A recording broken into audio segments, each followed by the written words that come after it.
तलाठी भरतीचा अभ्यास करताना ह्या 5 गोष्टीकडं आवर्जून लक्ष द्या। पहिली गोष्ट म्हणजे सिलेबसची कॉपी तुम्ही नक्की जवळ ठेवा, कारण सिलेबसच्या व्यतिरिक्त कोणताही क्वेश्चन आपल्याला क्वेश्चन पेपरमध्ये येणार नाही आहे। सर्वात अगोदर सिलेबस, त्यानंतर दुसरी गोष्ट आहे ती म्हणजे प्रिवियस क्वेश्चन पेपर, आणि तिसरी गोष्ट आहे म्हणजे पुस्तके, चौथी गोष्ट आहे एकतर आपला सराव। जेवढा आपण सराव कराल तेवढा आपल्याला जास्तीत जास्त प्रश्न सोडवण्याची आपली टायमिंग कमी होईल, त्यानंतर एकदम फास्ट आपण क्वेश्चन सोडवू शकू।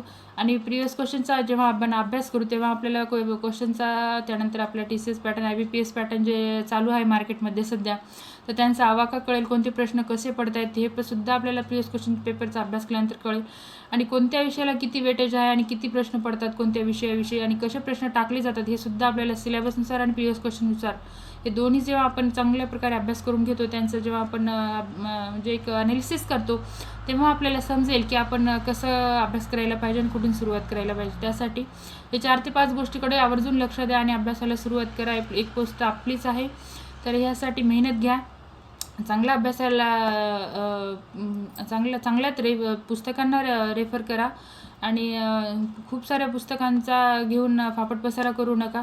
एक पुस्तकाचा 10 वेळेस अभ्यास केलेला आपल्याला फायदेशीर असतो, किंवा मग 10 पुस्तकं घेऊन फापट पसारा करण्यामध्ये काही अर्थ नसतो, आपल्या वेळेचा व्यर्थ आहे।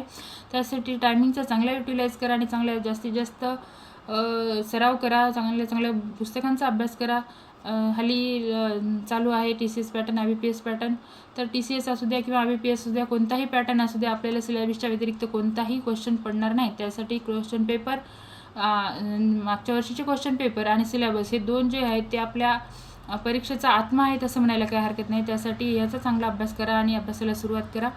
तर अभ्यास करण्यासाठी कोणती पुस्तकं वापरावी, तलाठी भरतीसाठी कोणती पुस्तकं वापरावी यासाठी मी छोटासा व्हिडिओ तुमच्याशी शेअर केला आहे, त्याची लिंकसुद्धा खाली दिसते, तर त्याच्यावर क्लिक करा आणि बघा। मी तुमच्यासाठी असे छोटे मोटिवेशन व्हिडिओ, त्यानंतर अभ्यास कसा करावा गृहिणींनी, ताईंनी घरी बसून मुलांना सांभाळून याविषयी छोटासे व्हिडिओ मी तुमच्याशी शेअर करत असते। चॅनलला शेअर करा, लाईक करा, सबस्क्राईब करा। भेटूया पुढच्या व्हिडिओमध्ये, तोपर्यंत जय हिंद, जय महाराष्ट्र।